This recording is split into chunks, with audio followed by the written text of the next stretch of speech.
from the Scary Spirits podcast here to make you another cocktail. This week's cocktail is a shot. I have my special shot glass. And it's called the Morphine Drip.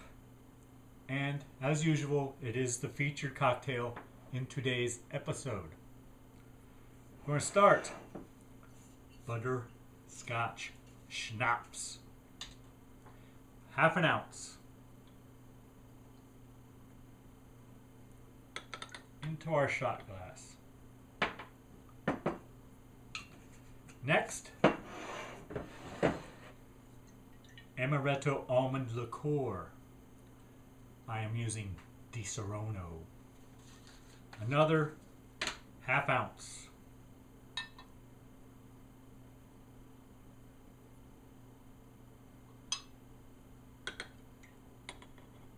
Into our shot glass.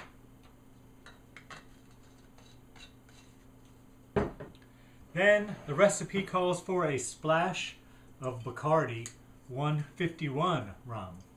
But, of course, they don't make that anymore. So, I'm just going to use regular Bacardi.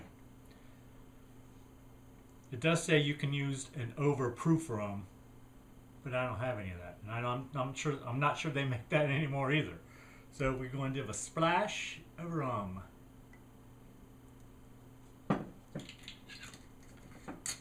And then, of course, we're supposed to light it on fire. That's why they used overproof rum. But this isn't going to light because it's not overproof.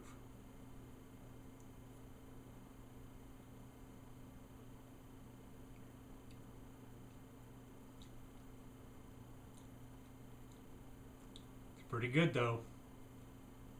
Yeah, I like that a lot. Thanks for watching. Hope you enjoy the podcast. See ya. Sometimes, like this week's episode of the Scary Spirits podcast, To the Devil a Daughter, the plot summary of the movie is, let's just say, a better story than the movie itself. We were intrigued and excited to watch this film, but then, not so much. I suppose that can happen in life, too. Like maybe you read the synopsis of another podcast and listened, but decided Greg and I really are delightful, and we drew you back in. It could happen, right? Cheers. Welcome to the Scary Spirits podcast. Please be advised that the presenters may use adult language and/or discuss adult situations. This podcast is not intended for younger listeners or those that may be easily offended. So, if you're ready, let's go.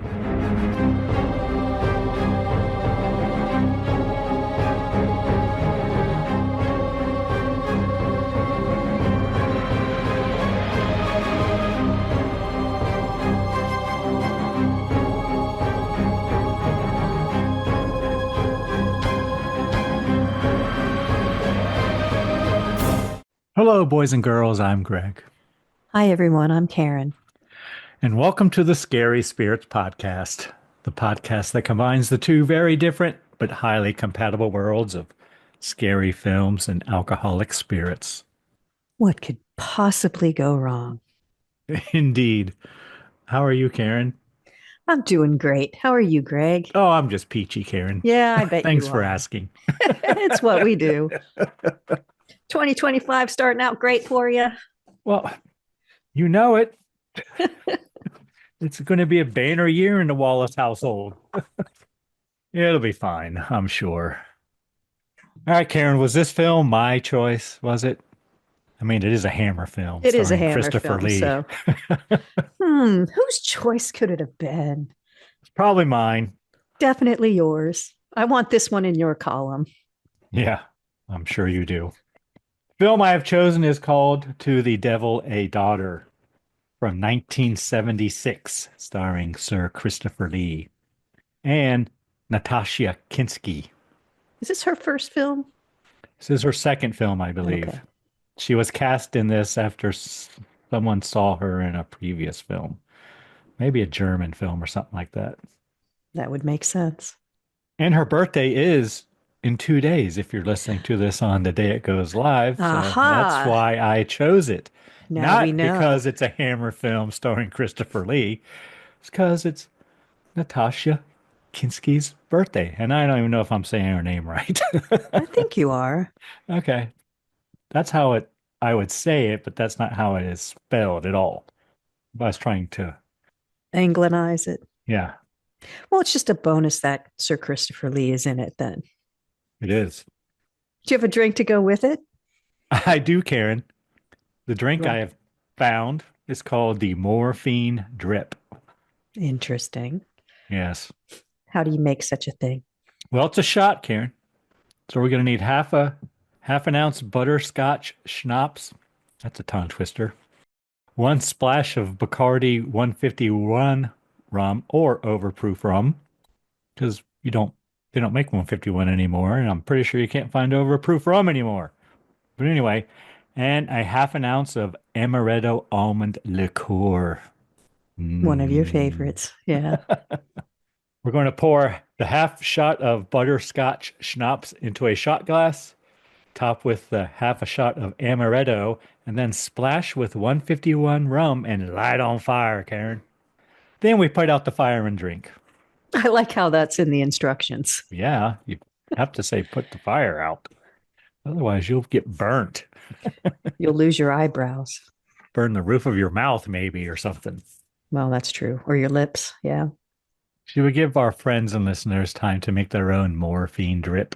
It's Of very course. easy. You could probably do without the rum, actually, but I didn't put rum in mine I did. because I wasn't going to set it on fire. Yeah, I did. I splashed But all if of the you shots I made with rum. but if you are going to burn the rum, doesn't that mean the taste is going to burn off or not necessarily? Probably some of the alcohol will burn off for sure. I guess the taste doesn't because when The you cook taste with it and doesn't. you set it on fire. Yeah, Yes. so I was wrong. But Shocking. I don't like your tone. Should we give our friends and listeners time to make their own? Yeah, are you done making fun of me? Yeah. Yeah, okay, yeah, let's do it. Hold on.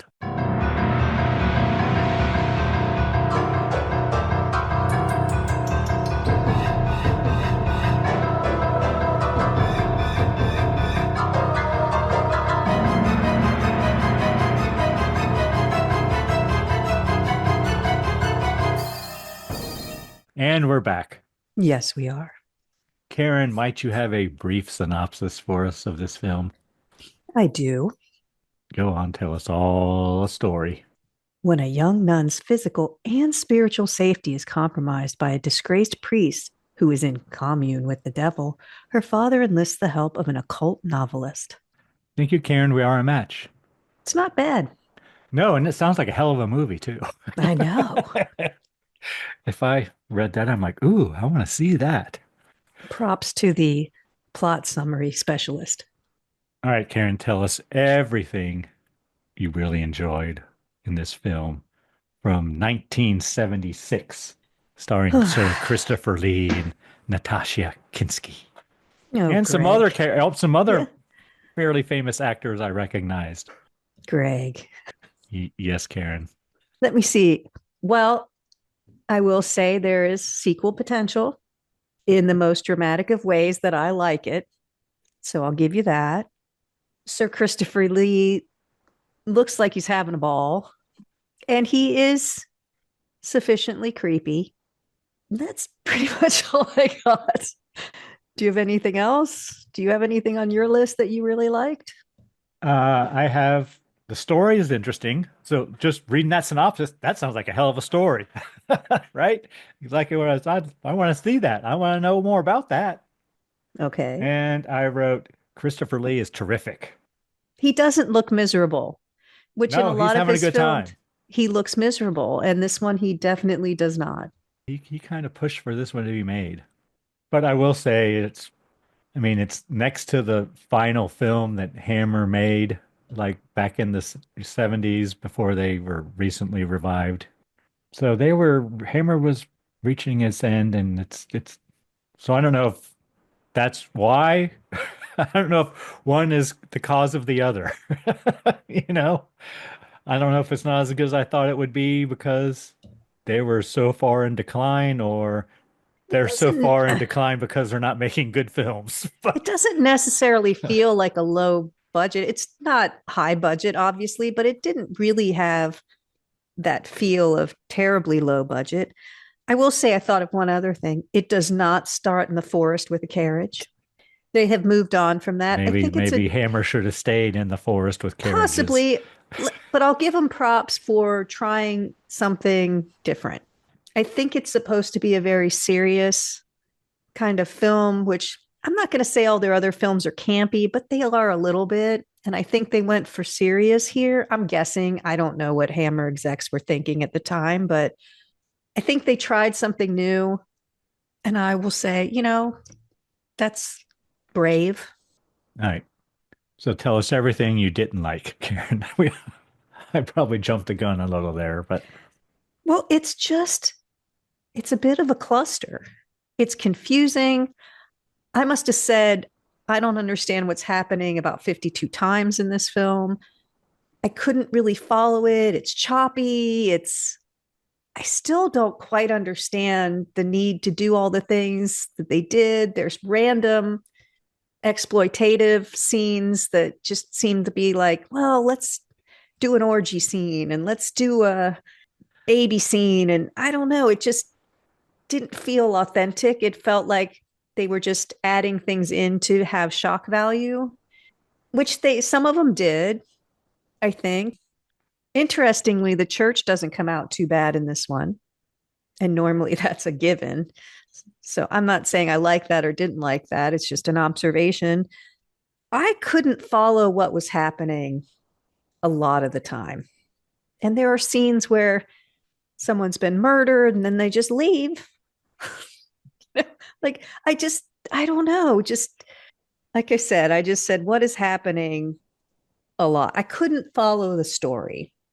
There are a lot of unnecessary players in it, which sort of play a role, but don't really play a role. And I don't know. I didn't like it much, except for Christopher Lee. He was a bright spot in the whole thing. And if the rest of the story had made sense, it probably would have been good. I mean, like you said, the summary sounds great, but that's sort of what happened, but it was not done well. And I don't know, is that script? Is that direction? Is that editing? I don't know. But somewhere along the line, it just lost its way big time. Do you have anything to add to that? I wrote it slow. The first half is definitely slow. First half It is picks slow. up a little after that, Yeah. I think. It is hard to follow, I wrote. I wasn't sure exactly what was going on. I am looking at I'm following along with the Wikipedia plot, right? And I'm Oh, yeah. figuring, Okay. trying to keep track of what's going on. And I still was like, what is going on? And the acting's not great, I wrote. Christopher Lee's good. He's about the only one. The rest, not so much. And I'm sure Even Richard hero, Widmark is given he's given a good effort, but I just is that the hero? The old, yeah. he came off as a little creepy sometimes, Sometimes he did. like not in a good way. And I So don't think he was supposed to, because no. he's the hero. He talked a little like John Wayne too, He's Richard Widmark, Karen. but he didn't seem like a good fit, like a good cast. Like he seemed out of place in that role. I don't know. Just didn't buy it Yeah. for me. I mean, there's nothing exceptional with the cinematography. There's nothing exceptional about the lighting, the sound. There's nothing We got exceptional Hammer about Blood, it. right? We got Hammer We did Blood. have Hammer Blood. Hammer still using their Hammer Blood. Had some. You could have a boob count. There was some Yeah, boobs. there was some boobs. Hell, there But was full frontal nudity if you like 14-year-old girls, Karen. I know it's just a little. It just seemed like they just were throwing things in unnecessarily, and she didn't need to Well, be. actually, in the film, she was 18. In real life, she was 14. She could have been just as sexy and not have been full frontal. But yes, she turns 18 in the film. I didn't know she was 14, but even then, that's a little young. And just the fact that that was presented as creepy, and I don't know, it just I guess really the sets, I mean, the locations were they were good, okay, but they weren't even up to Hammer. but I they mean, weren't, they're not the Gothic Hammer right. They were fine castles and whatnot because it because takes place since 1976. right. So usually we're saying we like the sets and the costumes, and the sets and the costumes were fine, but they were 1976. So it's kind of like they were appropriate, but meh. I was disappointed, is what I'll say, because I I had a was little too, bit. because I was looking forward to seeing it. Yeah, I thought it was going to be better. And a lot of times when we go into these, if you don't expect anything, it's okay, But this one, I kind of thought at when I looked up the synopsis, I thought, oh, this will be interesting. And then part of me was like, am I just not paying attention? What's happening? Focus, Karen, focus, And I'm like, no, it's the movie. I'm Yeah, not following it's this. kind of a mess. It just very choppy and jumps from here to there, and And you're not even why? really sure what's going on. Right. A lot of the times I'm like, I don't know why this is happening. And they're sort of trying to explain it, but they Yeah, but they don't really explain it. try to give some backstory, I guess, with flashbacks and things like that, or the old "Dee-doo-doo, dee-doo-doo-doo, Yeah. I remember it like it was yesterday" Yes, thing. But there's dream sequences and remembering things, and there's even a couple Batman moments, but it just doesn't actually, fit together. Karen, I can't help but notice that your ring is very similar to Sir Christopher Lee's in this Oh, film.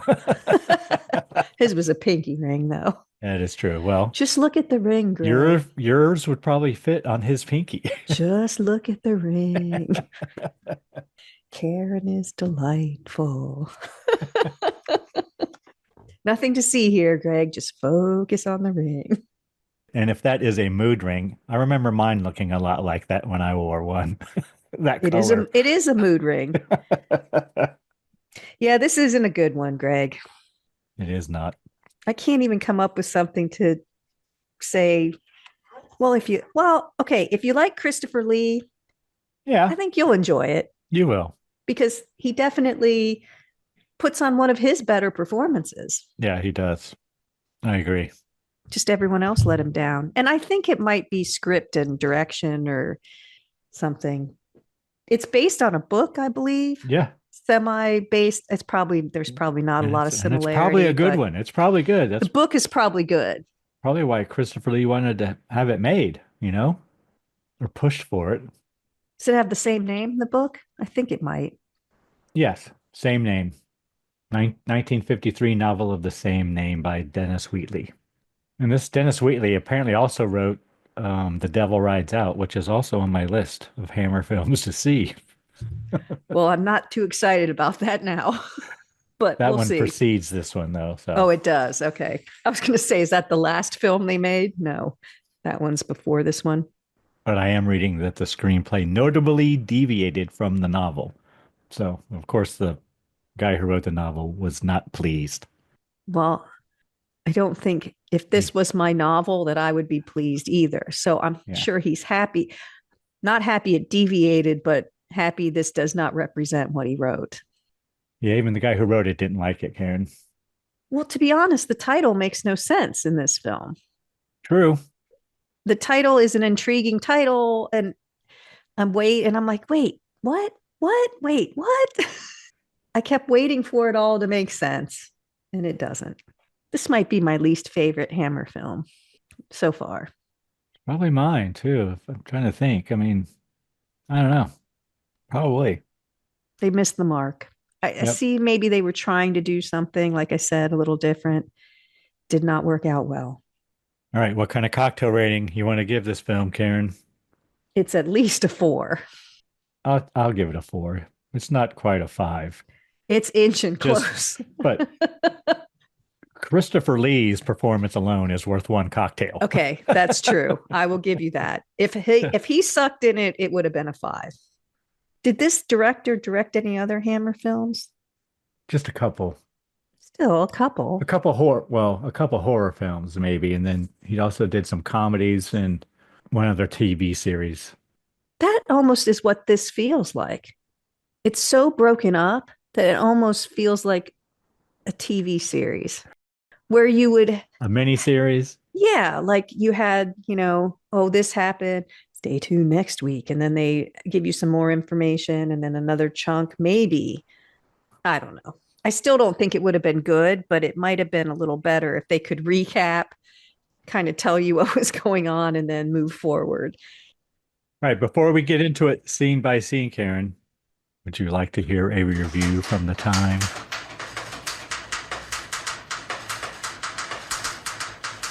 Please say it's Roger Ebert. Karen, the review I have is from September 24th, 1976 by Roger Ebert. Yes. But first, I have to tell you, this has a 5.8 out of 10 approval rating on IMDb. Really? A 45% approval rating on Rotten Tomatoes. What do you think those Google users could possibly think? I don't trust the Google users. 60, 45, 60, 5.8 and 45, so 58 and 45. 68. 81, Karen. Oh my God. They're wrong. Google users. How many are there? 2? I don't trust that at all. Was this a commercial success? I don't think so. I know it was not critically a success. Overall, it was a financial success, apparently. I just, Yeah, they don't really say how much money it made, but they they say it was a say it's financial a success. financial success. Interesting. Well, tell me what Roger says. I mean, the budget was only 360 pounds, 360,000 pounds. Oh, I was going to say, wow. So it made its money back, I'm sure. There are definitely disturbing images in it. And a lot of people probably went to see Naked Natasha once, but Really? You think everyone's going to flock to see a naked 14-year-old girl? well, you would hope not, but I don't know. All right, let's see what Roger has to say. Roger Ebert, September 24th, 1976. And I'm just going to read the whole thing because I really haven't. I think I might have skimmed it. Let's see if I have this straight. First, you start with the mother of a she-devil who has been impregnated by a heretic Satanist. After she gives birth, you sacrifice her and baptize the child in the mother's blood. Then you send the child off to a Satanist convent for 18 years until it's time for her to come back and be rebaptized with the blood of still another evil spirit, after which she will either rule the world or foreclose the mortgage on St. Paul's Cathedral. I'm not sure which. That's more or less the plot of To the Devil a Daughter. I say more or less, not because I arrived late or dozed off, but because that's what the movie has. More or less of a plot. More in terms of ambition, less in terms of achievement. It's the most over-directed exploitation movie I've seen in a long time. It attempts to squeeze in so many subplots and parallel bits of action that finally we're left scratching our heads and wondering who the characters are. In any event, the Satanist in charge is good old Christopher Lee, a yeoman in these matters who must have a contract of his own with the devil. Hardly a horror film has come out of England in years without Lee drooling somewhere about in the shadows. He plays the heretic Father Michael who has arranged the whole setup. Sacrifice, baby snatching, indoctrination, incantations, puffs and sulphurous smoke and all that. His master plan is to retrieve the daughter of Satan from her hideaway in Germany, rebaptize her, and become the power behind her throne. But he's thwarted by Richard Widmark, who plays a scholarly author of books on demonology. Widmark outsmarts the crafty Lee by getting a permit to examine the forbidden books in the basement of St. Paul's, and then anticipating what Lee's next steps are going to be. I wish I would have understood that. That's Yeah, what he was I know. doing. But I guess that's kind of what he does. Yeah. Okay. Oh. I get it.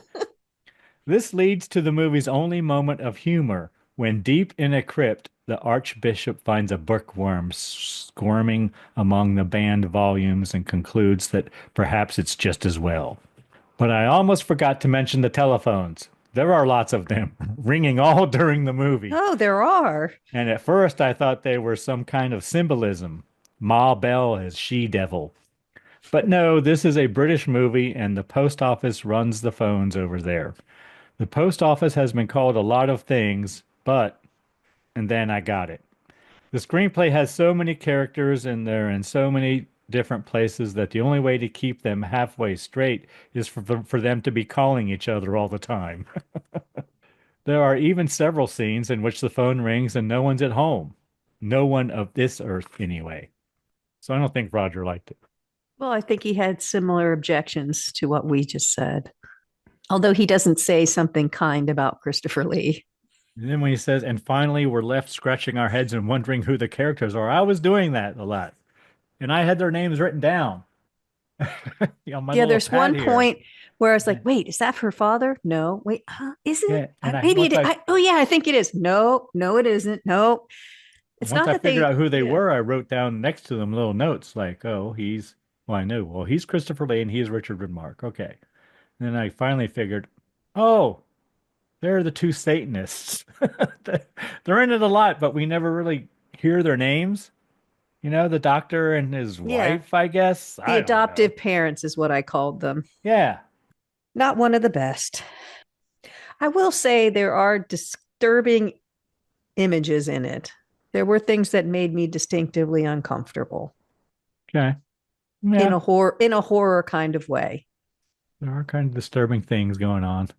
And of course, we're right in the middle of the Satanic Panic. You know, The Omen came out the same year. And it does have Rosemary's Baby vibes to me with the couple, the adopted parents definitely felt like Rosemary's Baby vibes. And at one point I thought this kind of feels like a Dan Brown novel or movie. Yeah, but if it came together, it made sense. Which is what I kept waiting for, and it didn't. And if it had gone a little deeper in some areas to help us out, you know, there's a certain demon. Why that demon? Would you have liked the Richard Widmark character better if he was played by Tom Hanks? Maybe. I would have liked it better if they went into more detail about certain things. You know me, I like to learn. But why that demon? What, you know, you would think it would be Lucifer or something, someone everyone knows. But I guess, I don't know. I would have liked more information. Yeah, I know. I would be interested to actually read the novel maybe and see how it's different. You'd be like, oh, this could be a good movie. Yeah. Maybe it would explain all the Latin they were saying, because I know you ain't going to tell me, Karen. No, I am not. You know, but the demon Astaroth is known as the Great Duke in Hell, you know. Stop. Don't take my learning from me. All right. You know, people talk, you hear things, Karen. I have not heard that, Greg. Is it an Iron Maiden song? No. Oh. Just thought, you know, it should be. I don't know about that. But there are words at the very end that put me in the mind of an Iron Maiden song, Karen. So I'm sure I will mention it. We can't leave a Satanic Panic movie without an Iron Maiden reference. That would just be wrong. All right. Are you ready to get into it scene by scene, Karen? Now that everyone's so psyched. Yeah. After everything we said. Yeah. Well, stay with us. We're still be stay funny. with us and listen, because we're about to ruin the whole movie for you. You won't have to see it. And we'll be delightful. Well, that's Karen's New Year's resolution. It is, you know, the past 22nd now. Are you're way past quitting day? Well, I can't tell you. You have to tell me. Okay. You tell me when I'm no longer delightful, Greg. Oh, Karen, I will. I'm sure. Multiple times in many ways. All right. To the Devil a Daughter, 1976, rated R. I don't know why it was rated R, but it was rated R. Well, yes, no other warnings, which is shocking Yeah. considering what's in it. Yeah. And we have credits. And I did watch it on Amazon. I did as well. Paid for the standard definition. As did I. We have credits and we're in a church. And I didn't know if they were going to do a mass or something, but then they start saying a bunch of Latin, and there was a couple words I recognized. Excommunicado. Excommunicado. Yes. So so we're in a church, and anyone who's been in a Catholic church, it's a procession in. The altar They boys do are that every carrying, time. Well, they do that in other churches too. they So, walk in, but there's a couple but they're things that not, are happening. swinging smoke, whatever. Yes, the incense, which I always thought was a purification thing. Like after we go in, we do the ghost hunts and everything, and you come out and I burn sage to, You smudge me, smudge. Yeah. So I honestly, as I always thought it was despite my your protests. protests. Yes. I always thought because they put the incense in this, it's very cool, really. And they swing it and the smoke goes and it claps and the smoke goes up.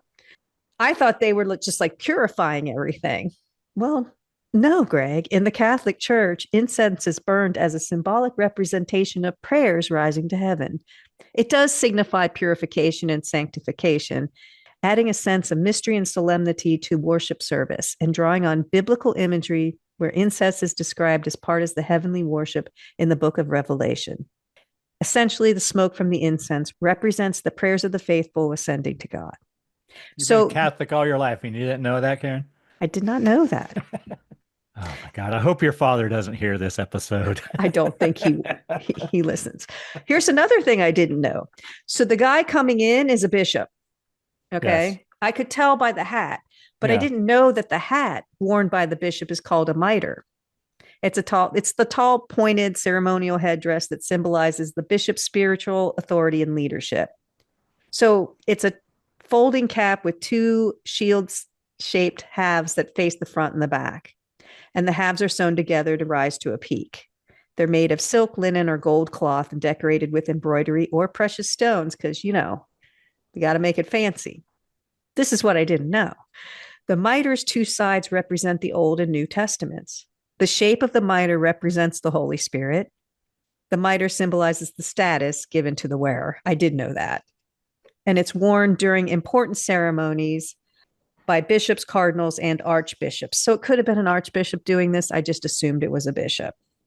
Some Lutheran bishops also wear the mitres, but I did not know the two sides represented the Old and New Testaments. I'm going to ask my dad if he knows that, but I bet he does.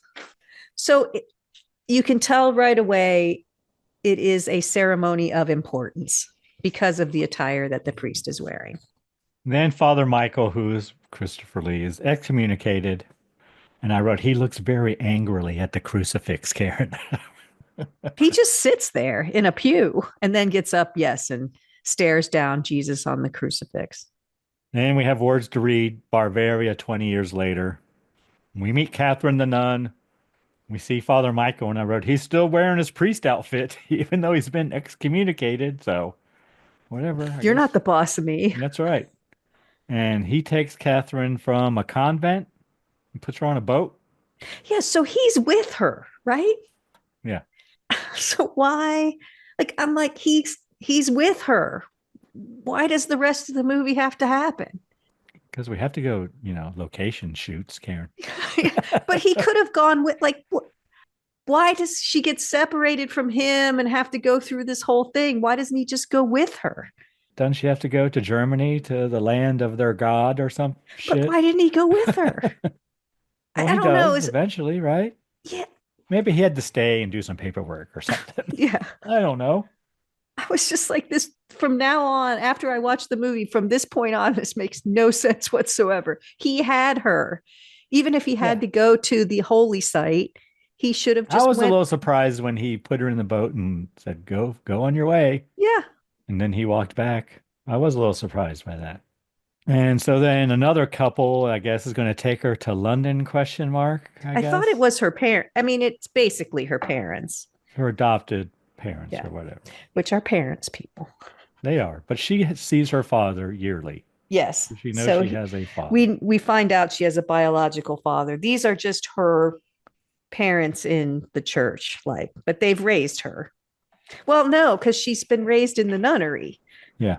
So That's what, see, it doesn't, but whatever. They're her guardians outside of the nunnery, I guess.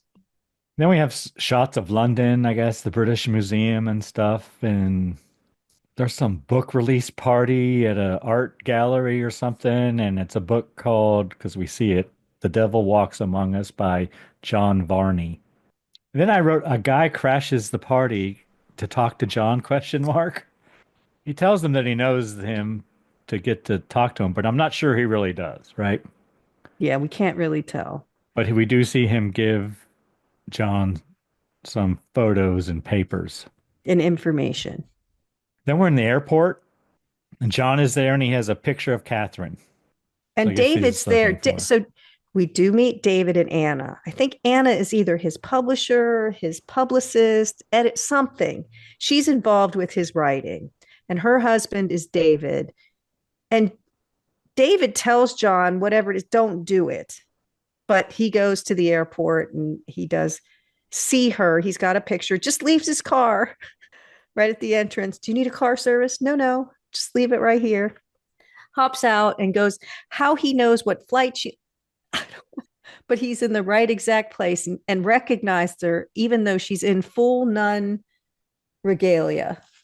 Well, he has a picture. All I used to do is go to the airport and wait for her. But she's got the whole, I know. Anyway, it's strange, but. And then we cut to a doctor going to deliver a baby, question mark. Margaret. We don't learn that for a while yet. It took me forever to figure out what the damn doctor's name was. And like I said, they never do call him by name, but. Well, no, we see him go in the airport.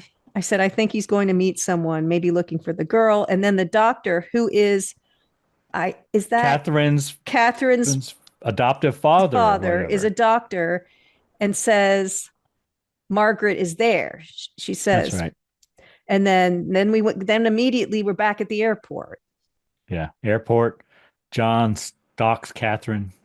Catherine's escort or whatever leaves her alone because he's got to call her father or something. I don't know. I think her father was supposed to meet her. Which is because apparently he sees her every year on her birthday.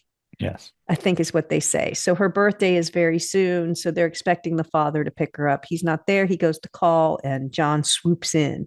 Yep. John comes in, tells her he has come to pick her up and that her father could not make it. Does he give her a note from her father? That's what I have. Yeah. Okay. Then John brushes Catherine away and the escort tries to chase after them, but they get in John's car and drive away. As they're driving, John questions Catherine, and we learn that she belongs to a church called the Children of Our Lord, Karen.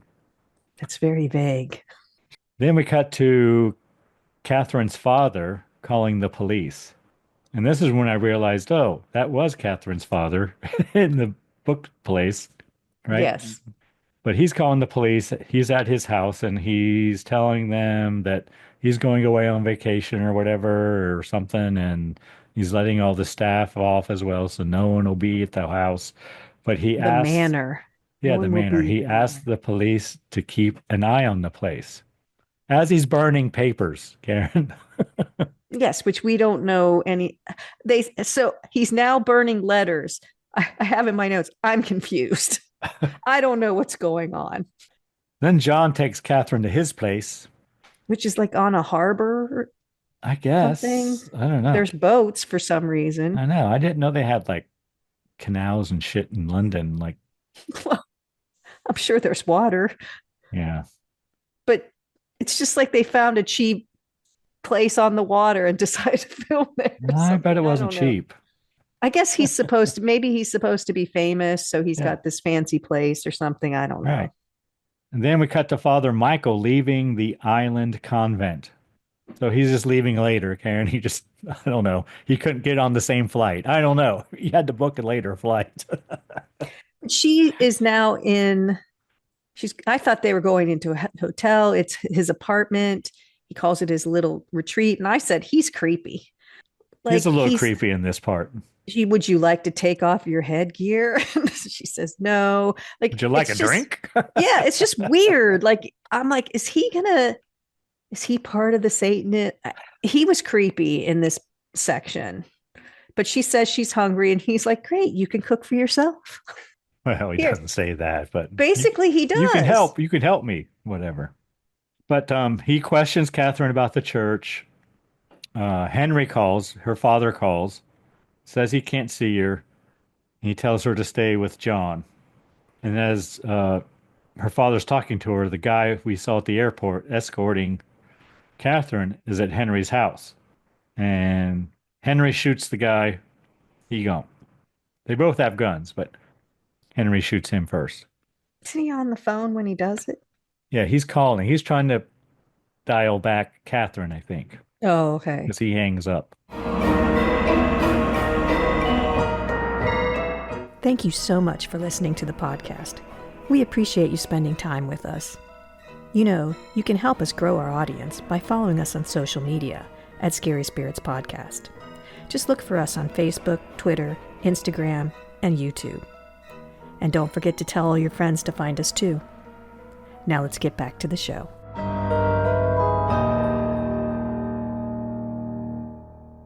So then we see Father Michael arriving at, I wrote the doctor's house. I thought it was a hospital, though. Is it like almost like an insane asylum or something, maybe? I don't know what it is. Yeah, I don't know. whatever It's it is. weird, but And he ties the pregnant woman to the bed and ties her legs together. yeah, which is a very disturbing scene. Because, and again, I'm like, like it says right here, I'm very confused because he ties her wrists to the bed and then ties her legs together as she's giving birth. And I'm like, everybody's going to die here. Like, what is happening? And I even, like, if the birth canal is blocked, and yeah, the baby's going to die from lack of oxygen if they've tied her legs shut. This was very disturbing to me. It's a serious medical emergency. And I'm like, are they trying to say that the baby's going to burst out of her stomach? Like, and is that what is supposed to have happened? I wondered that as well. But then she births the baby and she's still alive and they Yes. have to kill her. But if a baby crawled out of your stomach, you would think and there's you no wouldn't make gore it. or anything like that. We don't It's see red. it. It's I mean, just there's red. blood on her. It's hammer blood on her. Yeah, but But it couldn't have come out because her legs are tied together. And if it came out of her stomach, like if it clawed its way out, she wouldn't still be alive. probably not. I think what we're supposed to believe happens is the baby crawls out, but Yes. But then the doctor wants to give Margaret, who's the lady, a shot, but she refuses the shot of morphine. well, first he says she doesn't want that. And then he stares at her and says, Yeah. do you Father want the Michael. shot? Yeah. Margaret. And she says no. Because the women, especially in the room, are horrified. And he says she knows how the baby has to be born, is what he says. That's what he says. So then we cut back to John's apartment, and he gives Catherine a pill to help her sleep. Again, I'm thinking creepy. Like this guy is creepy. And he also learns that the day after tomorrow is her birthday, and it just happens to be All Hallows Eve, we find out shortly. I don't think he's supposed to be creepy, but he's creepy. He is. So then David, the guy from the bookstore or whatever, calls John. John tells David that Catherine's father is in trouble with a bunch of Satanists. Catherine kind of eavesdrops at the very end of the conversation, I think. But John invites David and Anna to come over the next day John says to help him.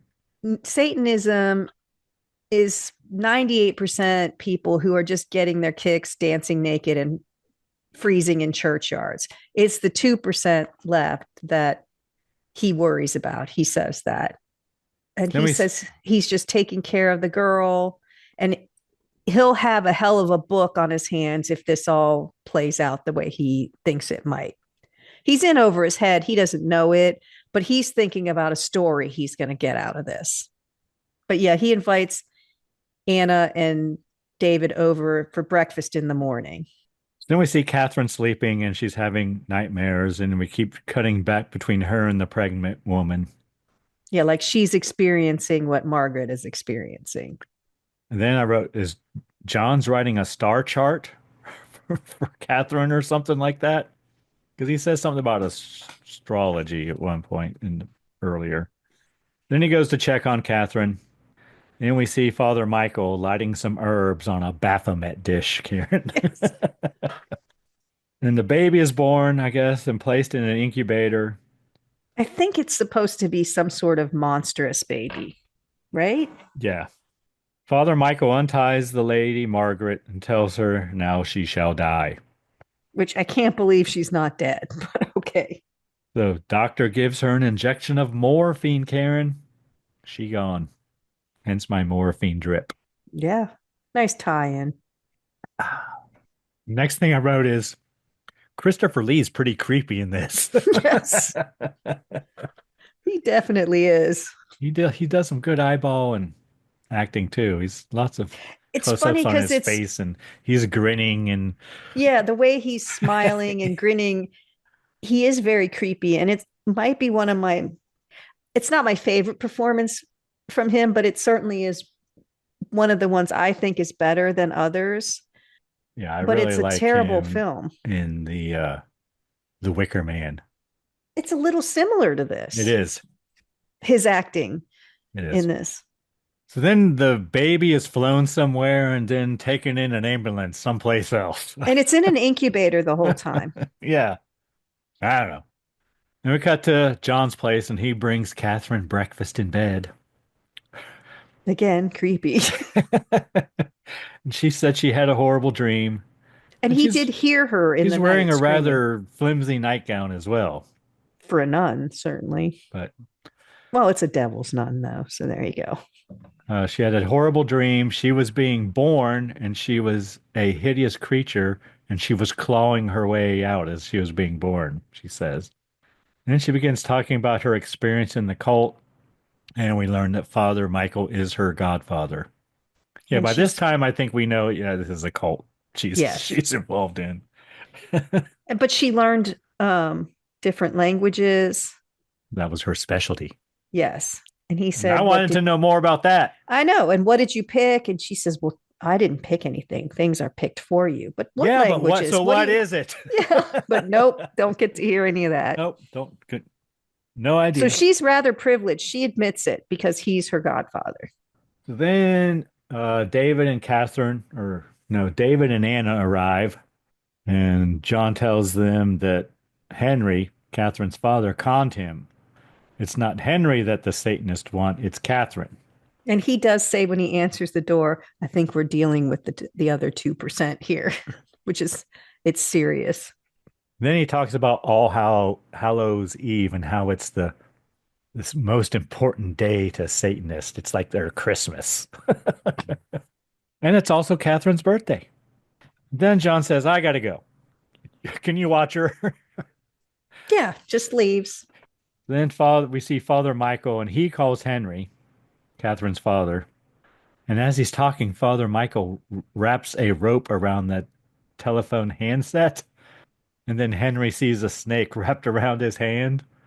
And he gives up where Catherine is Yeah. right away. Yep, tells Father Michael that John has Catherine. Then we have a flashback to when Catherine was born, I wrote.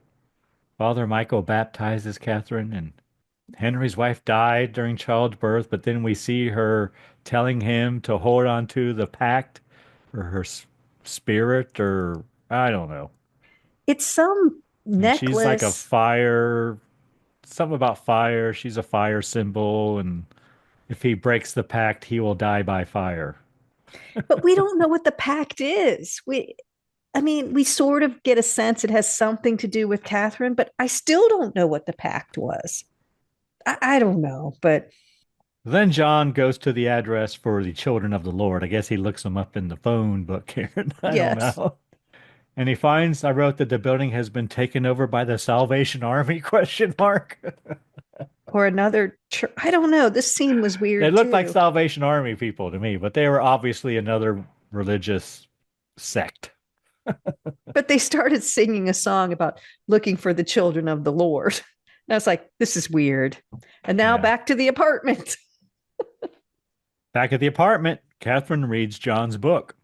David and Anna aren't doing a good job of watching her. I mean, No, Anna's they like aren't. trying on her clothes and all kinds of. Yes, Anna is trying on She always wondered what it would be like to look like a nun. I don't a know. wimple, is what she says, which we see what it is because we're watching the movie, but it's a wimple is a cloth covering worn over the head and around the neck and chin.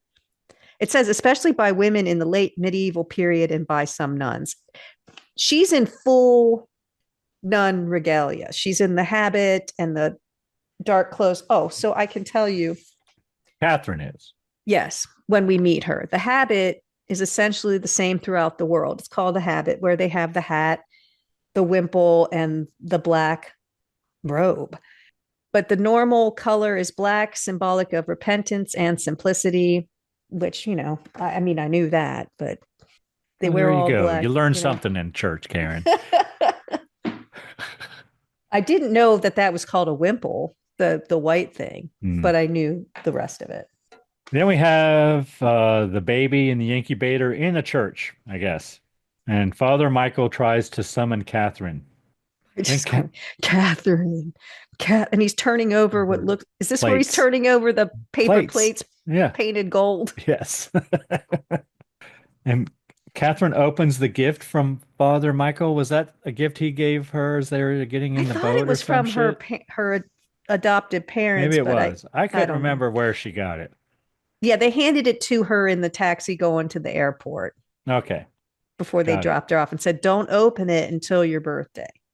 Oh, okay. So she opens it and it's a necklace with an emblem on it. I wrote. kind of funny. Yeah. Then she leaves John's house after she puts it on.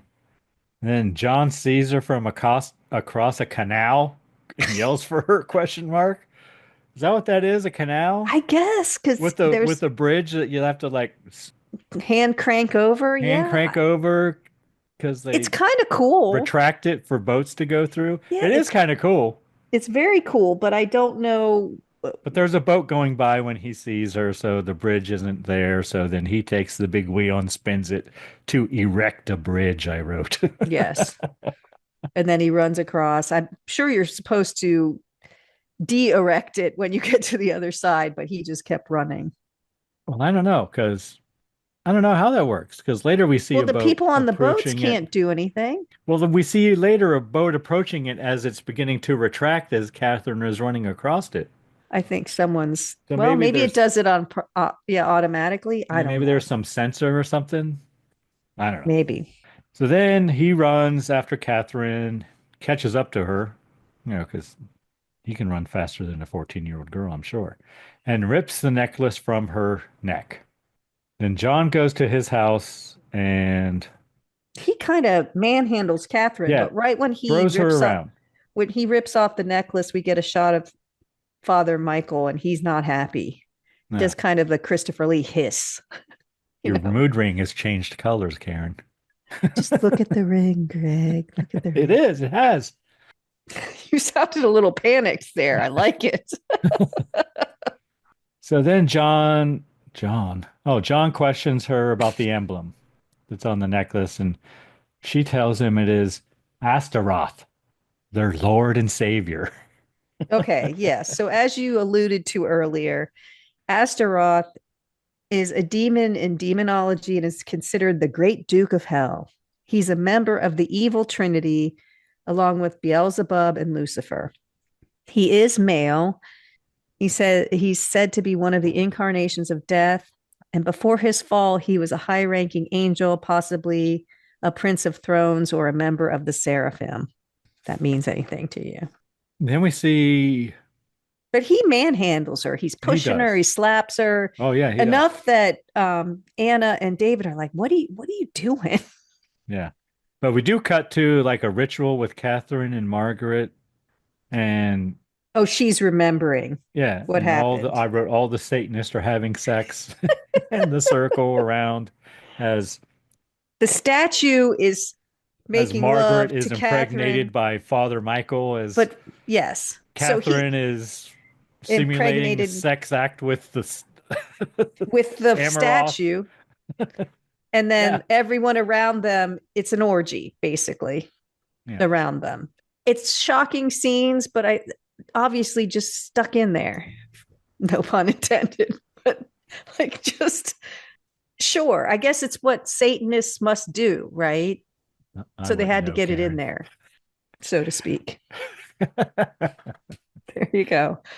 So then I wrote, Catherine becomes hysterical. She sees a demon baby in the mirror at John's place. John throws her around the room and he breaks the mirror and then he slaps her. And this is when, what's going on in there? And Dave is like, he knows what he's doing. Yeah, leave him alone. Let him slap around the 14-year-old girl. She's 18 in the movie. So then Father Michael calls John's house. Well, And wait. John refuses to give Oh, Catherine to Father Michael. yes. But they have like this little wordplay thing here. The stuff between them two are like I kind of like. Yeah, there's a couple of showdowns between them. Yeah. So then we see John looking up the figure from the necklace in a book because he's looking up Astaroth. And he finds it, He does. but then that's not enough. No, then he writes some stuff down and he asks David to make some calls for him. He just says, "Make these calls for me." And they're just numbers. They're just numbers.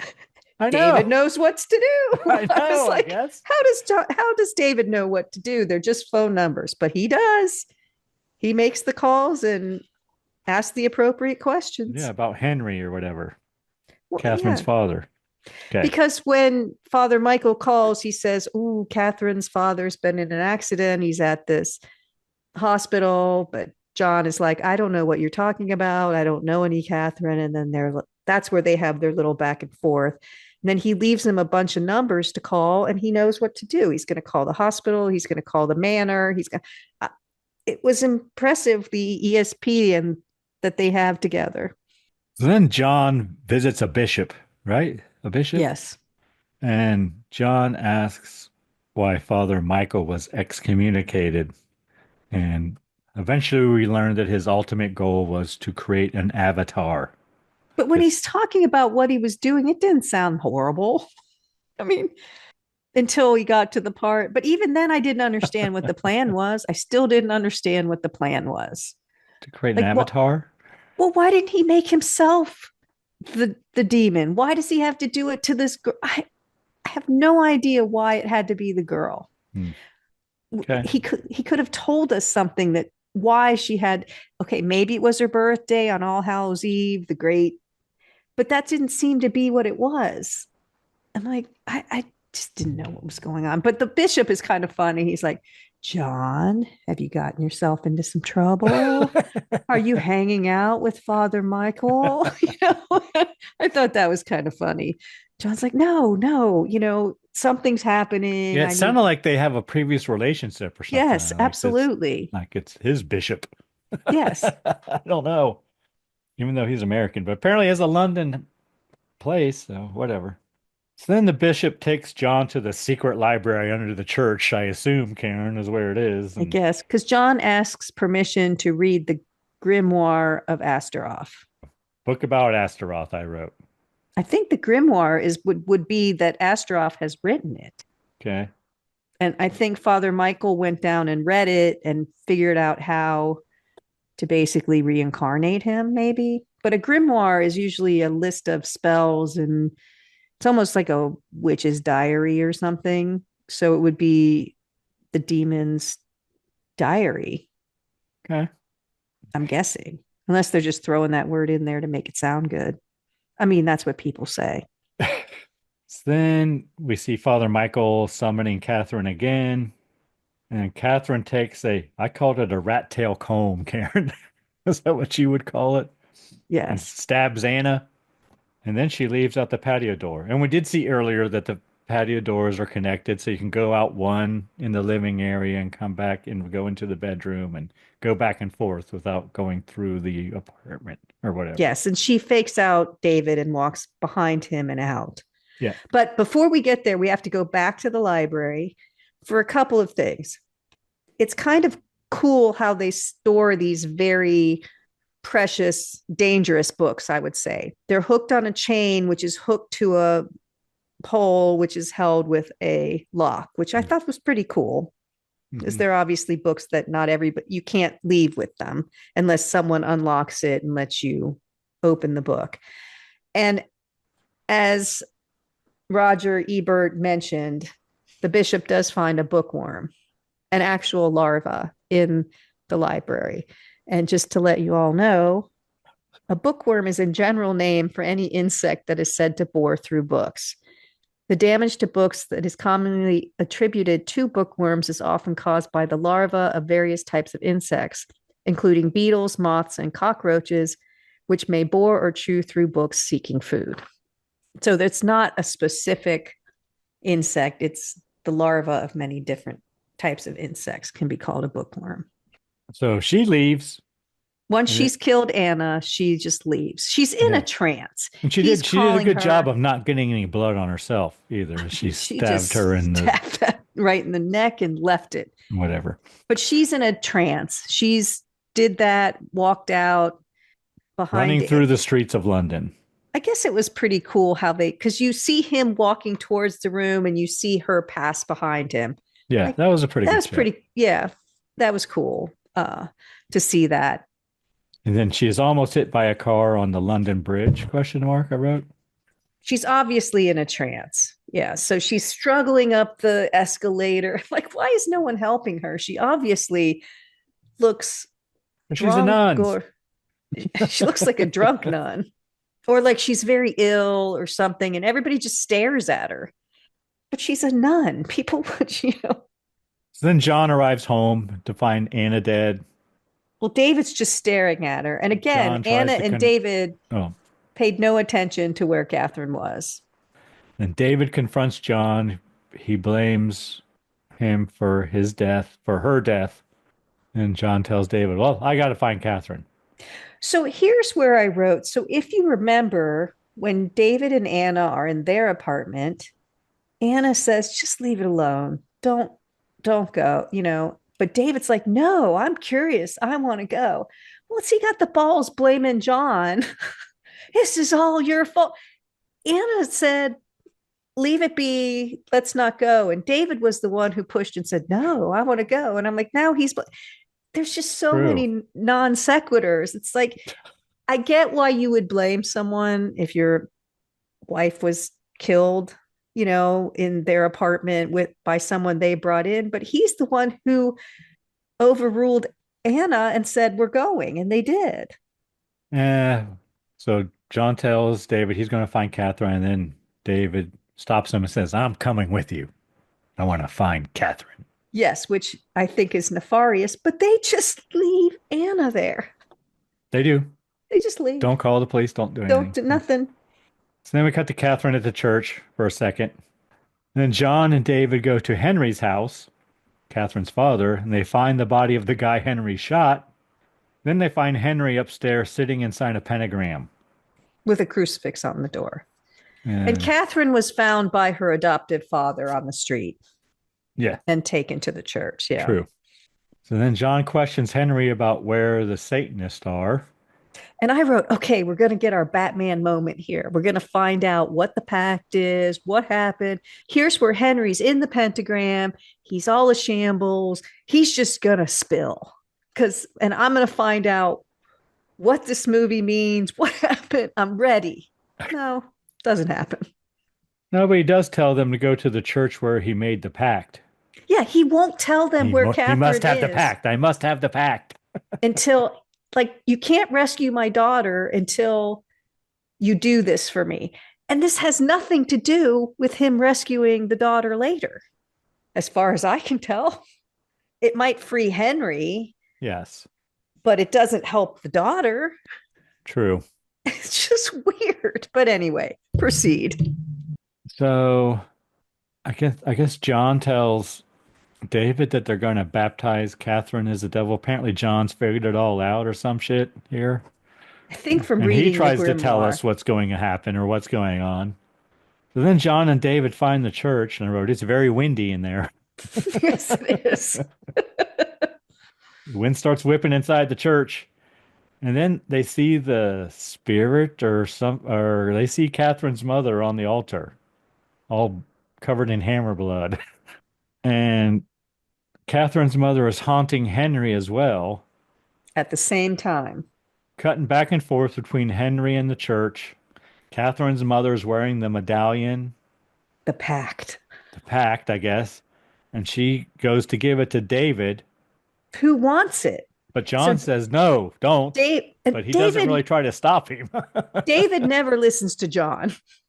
Everything John says to do in here, David ignores. But David seems to be possessed Right. by Henry. Henry. And I wrote Henry channeling through David. But Henry's also being, I don't know if we're supposed to think it's happening simultaneously or she's in two places at once. I couldn't figure that out.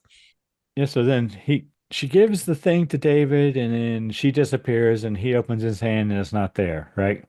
Yes. And he says he must have it. He's channeling Henry. So then John finds the metal medallion or whatever it is In the altar. in the altar. Somehow he knew where it was. So he puts David in a pew and says, stay here. David doesn't stay there. David takes it from him and then he bursts into flames. Yeah, he takes John says no, and he takes it and he's burnt. He gone. I wrote spontaneous human combustion. Yes. There's nothing left of him. He's ashes. Just a big black spot. Yep. Just a big smudge. And now it's thundering outside and John has a vision of Father Michael like at the stained glass windows or some shit. Like Father Michael appears there. He gets his Planet of the Apes moment. Damn you. Oh yeah, he does. He does. He does the Charlton Heston. We're talking about the original Planet of the Apes, boys and girls, with Charlton Heston. The one you saw at the drive-in movies. So then we see Evelyn giving her blood. Yeah, she's pumping. I guess I could she never bleeds do that. out. Yep, into multiple bags. Because at first, I was thinking she's only filling one bag. That's only one bag. Half a bag. I'm like, come on. But then we see a bunch of others hanging there. So Evelyn was into it the whole time. She always seemed more into it than her doctor husband throughout the movie. So she sacrifices herself for this to happen.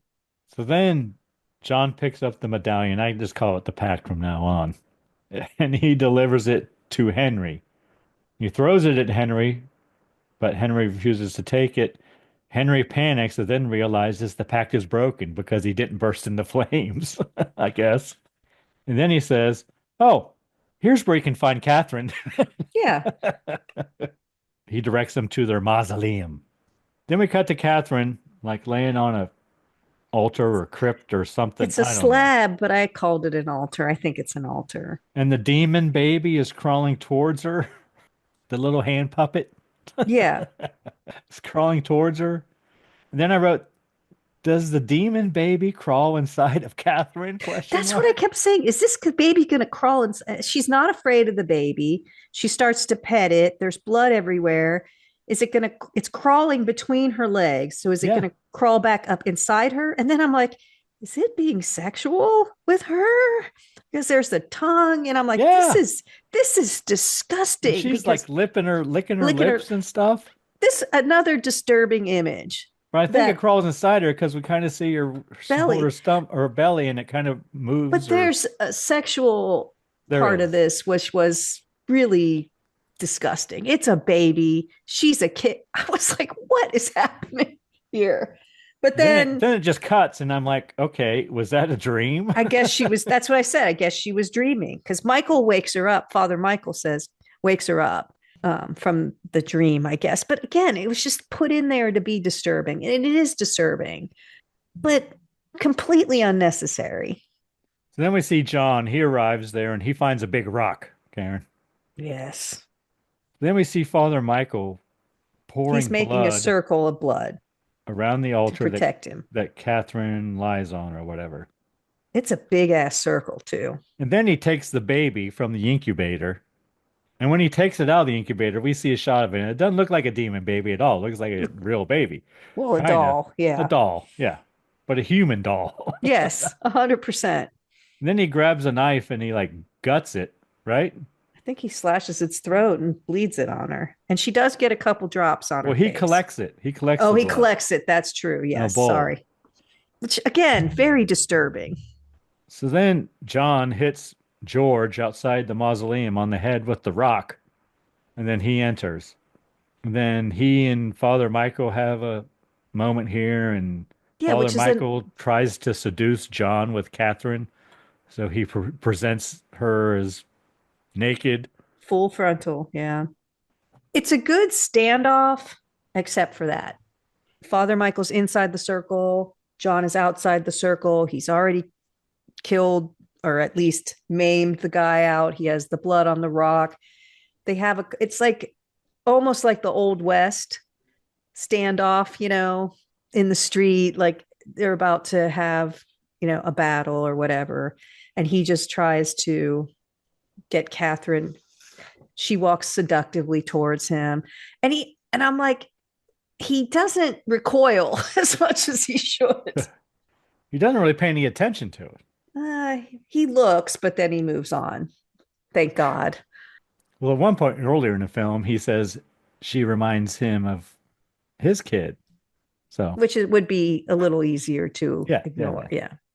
So then they have this whole thing about the blood in the circle and whatever. And Yeah. Father Michael says Father that's Michael's going to. protected as long as he's inside there. But John says, "You believe that bullshit or whatever." And John says that because he has a rock that has the blood of Father Michael's disciple on it, it will protect him. And he enters the circle of blood and throws the rock at Father Michael, hitting him on the Just forehead. beats it. So Father Michael says the blood circle will protect me because we're on flint, and flint is the stone of Astaroth.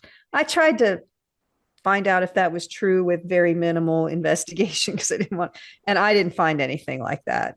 It was not up front in just doing the name search and things. So I don't know if that's true or not, people. Just in case you're going to do some sort of ritual. Don't know if that's important or not. But yeah, he thinks this stone, he just nails. He has exceptional aim because it's a heavy, it's a pretty big rock. Yeah. And he throws it and down goes Father Michael. And he grabs Catherine and carries her across the circle of blood. And it's very windy inside the circle as well. Inside the circle. And the colors are weird. And it is. John looks like he's 1,000 years old. He does. But he keeps going and charging out of the circle. So then takes her out of the circle and he picks her up, and I wrote, Catherine has blood on her forehead. She don't look quite right. She looks a little evil. She does. Dun, dun, dun. John picks her up and carries her away. Then we have words to read, Karen. In light, all things thrive and bear fruit. In darkness, they decay and die. That is why we must follow the teachings of the Lords of Light. Dennis Wheatley, who was the author of the book this is based on. That's probably the only line that Dennis Wheatley liked in the whole movie. And of course, there was an Iron Maiden song called The Lord of Light, Karen. So, of course there is. Everybody knows that, Grace. It's a good one, too. It's one of my favorites. Credits, the end. I think I might have recited a lyric to that song last week, actually. Oh, really? Nope, 2 weeks ago in Splinter. All right. What'd you think of the morphine drip shot, Karen? Pretty good. I have another one here. I'm going to drink right now. Of course you do. It is delicious. I would butterscotch and amaretto. I would chill my peanut butter and liqueurs. chocolate. Yes, before I would chill it. Just because I think it would be better, but either the glass, I would chill something, maybe the glass. It's fine.